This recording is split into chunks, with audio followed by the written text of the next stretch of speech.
કે 23 તારીખે નાની જ ઉંમરમાં આપણા દેશના ગૌરવ એવા દેશની શહીદી માટે શહીદ થયેલ શ્રી સ્વર્ગસ્થ વીર ભગતસિંહની આજે ફાંસીનો જે દિવસ હતો એ 23 તારીખનો જ હતો, એટલે જ આ 23 તારીખ પસંદ કરેલી હતી।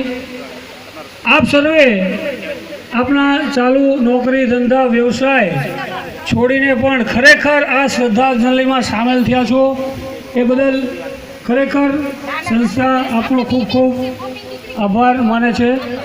ખરેખર આપણે આ શ્રદ્ધાંજલિ ત્યારે જ આપી કહેવાય, કારણ કે આ શહીદો જેઓ પોતાના માતાના લાડકવાયા દીકરા હતા, પોતાની બહેનોના લાડકવાયા ભાઈ હતા, જે કહેવાય કૌટુંબિક સામાજિક એમના સંબંધો હતા, એવા આ શહીદ વીરો જ્યારે આવી નાની કુમળી વયમાં દેશ માટે આઝાદ થઈ ગયા હોય ત્યારે આપણે પણ આ એક કાર્યક્રમમાં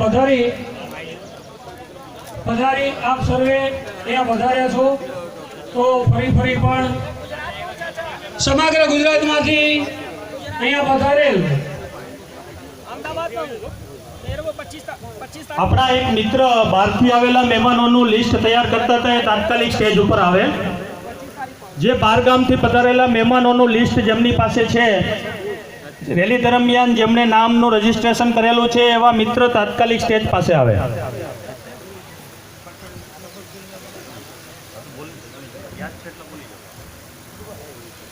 સમગ્ર રાજ્યમાંથી ભાવનગર જિલ્લામાંથી ટીમ પધારી છે, ભાવનગર ટીમનું હાર્દિક સ્વાગત છે। પાટણ જિલ્લામાંથી પણ તમામ કાર્યકર્તાઓ મોટી સંખ્યામાં આ કાર્યક્રમમાં ઉપસ્થિત છે, તેઓનું પણ હાર્દિક સ્વાગત કરવામાં આવે છે।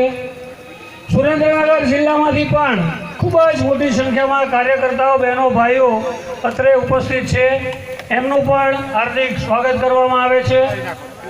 ગાંધીનગર જિલ્લો जो हमारी बिल्कुल नजदीक है, त्याथी पण सारी एवी संख्या में भाईओ बहनों અને કાર્યકર્તાઓ શ્રી અત્રે પધાર્યા।